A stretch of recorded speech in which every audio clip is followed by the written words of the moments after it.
ini tentang legenda batu menangis. Mengisahkan tentang seorang janda dan anak perempuannya yang sangat cantik tapi memiliki sifat buruk. Dalam legenda ini dikisahkan kehidupan seorang janda miskin dan anak perempuan bernama Darmi. Ibu dan anak gadisnya ini hidup di sebuah bukit jauh dari pedesaan. Darmi berparas cantik hingga membuat semua orang terpesona melihatnya. Darmi selalu membanggakan kecantikannya.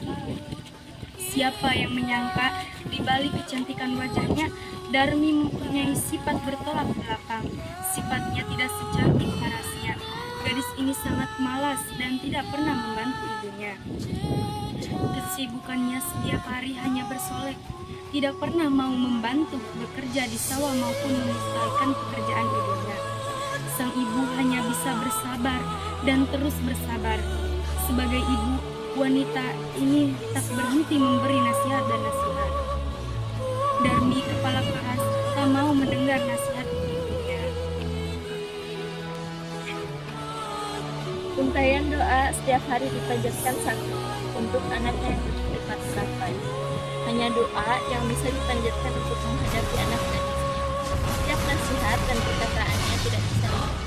Suatu hari, Darmi meminta ibunya untuk dibelikan alat kecantikan yang habis. Ibu tak tahu alat kecantikan seperti apa yang Darmi maksud. Akhirnya, ia mengajak Darmi untuk ikut ke pasar bersama. Darmi sempat menolak tak mau ke pasar dengan alasan ia tidak mau kulitnya menjadi hitam karena kepanasan. Tetapi dengan terpaksa Darmi pun mau ikut dan mengantarkan bersama. Syaratnya ibunya harus berjalan beriringan. Ia tak mau orang lain melihat Darmi berjalan beriringan. Karena rumah mereka yang jauh, ibu dan anaknya harus berjalan kaki jauh untuk sampai ke pasar.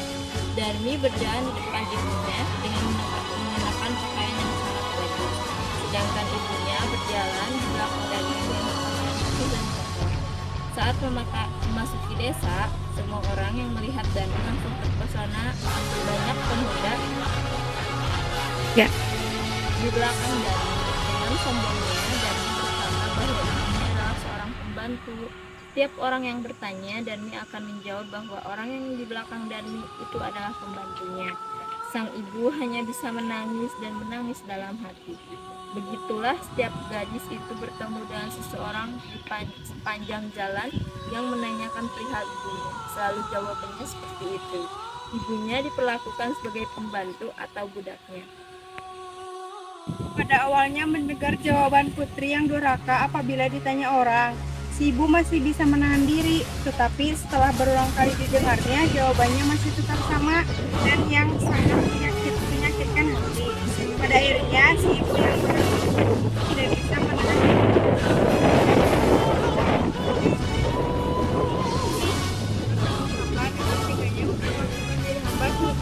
Demikian Pak, itulah anakku yang durhaka ini, itulah dia.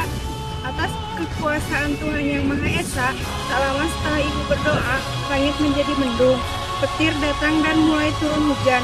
Perlahan-lahan tubuh Darmi mulai membatu, dimulai dari kaki yang tidak bisa digerakkan, lalu seluruh tubuhnya yang berubah batu.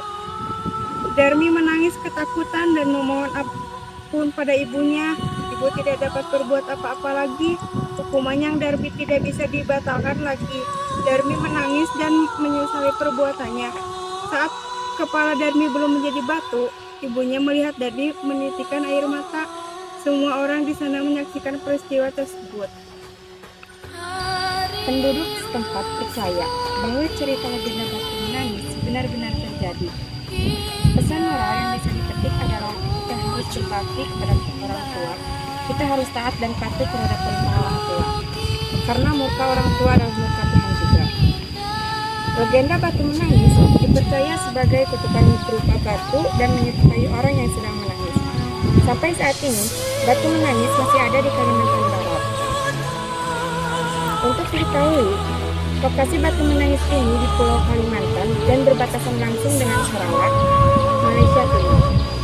Provinsi ini memiliki ratusan sungai besar dan kecil, sehingga dijuluki sebagai wilayah 1000 sungai.